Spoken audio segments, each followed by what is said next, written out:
We are back with another edition of our ACC Power Rankings. Last week was full of upsets. This one, maybe the opposite. Maybe it gives us a little bit more firm ground to stand on as we dive through these Power Rankings.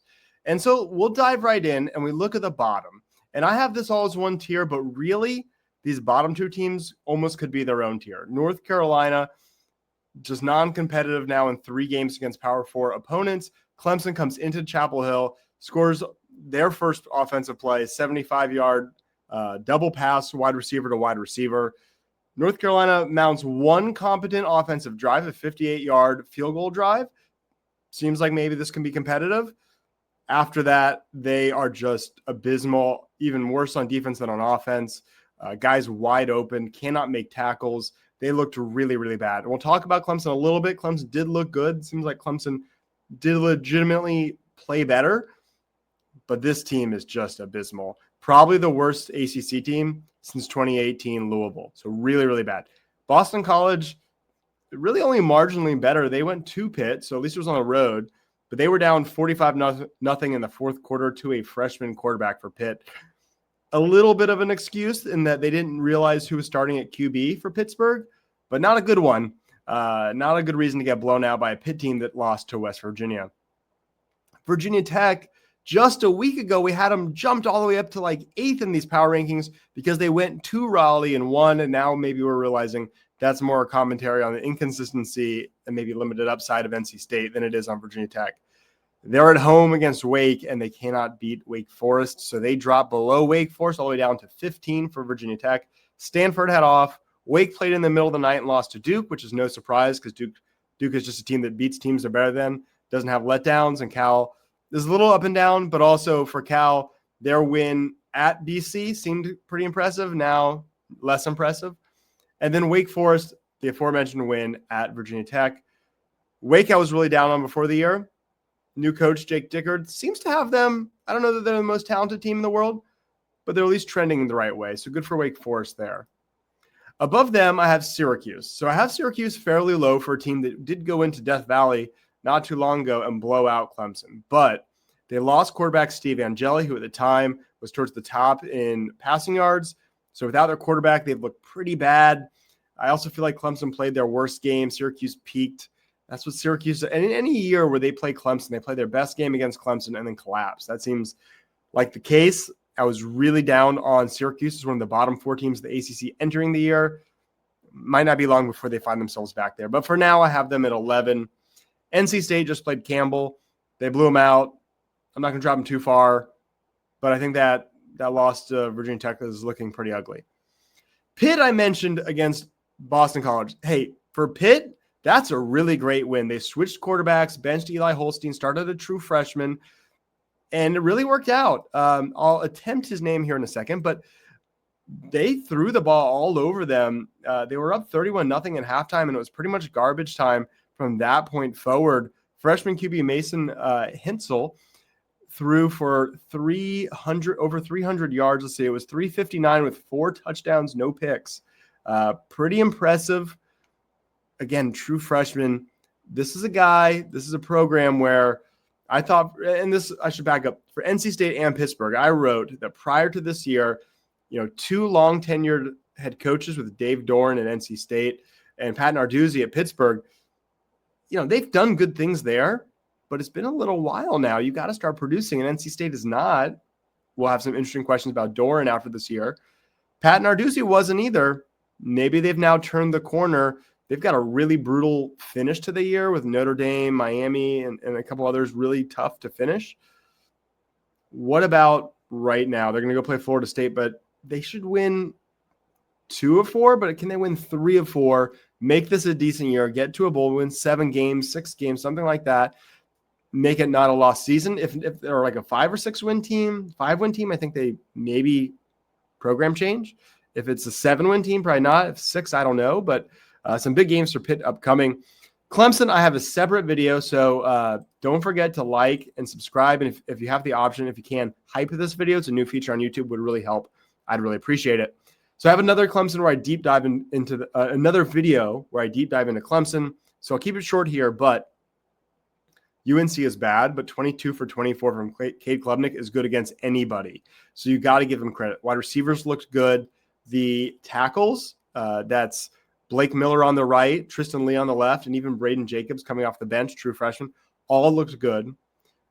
Adam Randall, running back, is absolutely not a weakness. I think he's a very good player. Didn't have a lot of running room because I think the guards and the interior of the line I thought it could be a weakness, and it is, and it's maybe even worse than I thought it would be.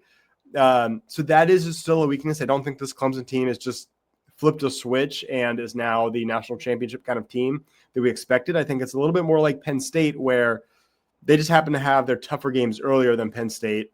Now Penn State's having, tougher conference games and losing. Well, Clemson had some tough games early. They should run through UNC, BC, and then be competitive with SMU, maybe even competitive with Florida State.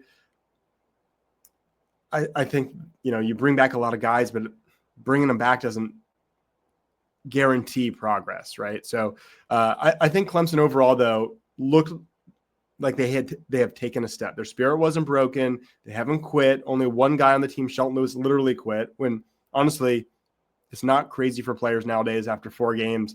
If they're not playing much and the team's not winning much, just redshirt, move on. Shelton Lewis did that. I don't too much blame them, although it's not great to quit on your team. But only one guy does that for Clemson. They do seem bought in.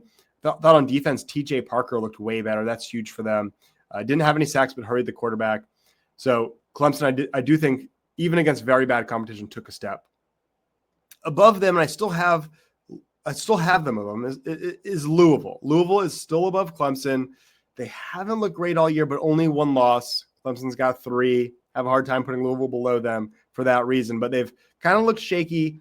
They finally lost at home to Virginia, and we'll talk about that more when we get to Virginia. Florida State, Tommy Castellanos has ups. He also has 2 interceptions in this game against Miami. Those are the downs. He's really fun, but maybe not the most reliable. Look, Florida State was 2-10 last year, so if they go 8-4 this year, that's not so bad. I think 8 or 9 wins is still in the cards. I'm not that down on Florida State because that was sort of my expectation. I think Florida State and Clemson may not be that different.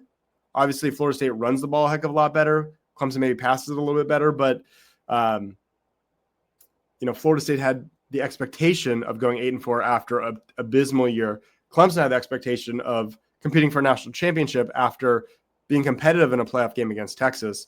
So it's more about expectations. I don't think those 2 teams are that far apart. This next tier of four teams, SMU, Duke, Virginia, and Georgia Tech, are teams that I believe are legitimate contenders to play for an ACC championship. SMU has 2 losses, both to Big 12 schools, both pretty close. They're not great defensively, particularly against the pass, but Kevin Jennings looked much better against Syracuse. They blew out Syracuse. If he could find his footing, that offense could be excellent. Even if the defense is just okay, they're still defeated in the ACC. They're still a real contender. Duke goes out to Cal, plays in the middle of the night, blows them out. Darian Mensah is an awesome quarterback. They went out, spent money in the portal to get him, and it's paying dividends. Absolutely could see them beating Georgia Tech next week. And they do have Georgia Tech. I believe that one's in Durham. Wouldn't be totally shocked if they beat Georgia Tech. I don't think that's crazy. And if so, they're in the driver's seat to win the ACC. It probably won't come to that, but there could be some tiebreaker scenarios for Duke, Virginia, Georgia Tech, whatever it may be. That game's actually in 2 weeks. That's October 18th, so a little bit further out. But nonetheless, that's going to be a huge one. Virginia, mentioned them before. They went to Louisville. They did need 2 defensive touchdowns, so there's a bit of good fortune there. But they go to Louisville, earn a win. That's another program like Duke. They went out and they got Chandler Morris from North Texas, put a big numbers there. He comes to the ACC. Fun story because he is the son of former Clemson OC Chad Morris, who now coach Elliott at Virginia, who he reported to. That was his boss. So interesting, connections there. But I think Virginia, I don't know that they're super good. They shouldn't be the 3rd best team in your conference, but they've earned it. Their 1 loss is to NC State, which is not a great loss, but it was technically a non-conference loss. So they're undefeated in the ACC. I hesitate to say they control their own destiny because Georgia Tech, I mean, there's 6 teams that are undefeated and they don't all play each other. So I don't know that they control their own destiny, but they're undefeated in a pretty good position with a relatively soft schedule. Georgia Tech has had this week off. They do have that Duke game upcoming, but it's not unthinkable that they could run the table. They host Virginia Tech, 3:30 ACC Network this upcoming weekend. That seems less scary after Virginia Tech lost to Wake. So I think they win that. They go into that Duke game, big battle for kind of control of who's going to that ACC Championship game. Then at the top, Miami. I was down on Miami entering the year. I was wrong. Look, Carson Beck looks really, really good. He looks like the guy who picked apart Clemson in the season opener last year. So credit to him, playing with a good offensive line, finding a place where he fits and is comfortable and is flourishing. I expect him to be an early draft pick. Another school, look, Haynes King transferred to Georgia Tech from A&M. Carson Beck transferred from Georgia to Miami. Chandler Morris transfer from North Texas to Virginia at Duke. Darian Mensah transfer from Tulane. So the top 4 teams all have transfer quarterbacks.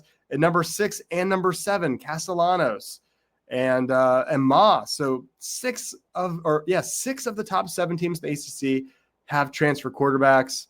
Will Clemson do it next year? Because I didn't talk about it much. And again, I have a separate video you can go watch if you want, where I really dive into it. But Christopher Vizina, the guy who's lined up sort of next in line, finally got some meaningful snaps in a real ACC game and looked okay, maybe less than okay.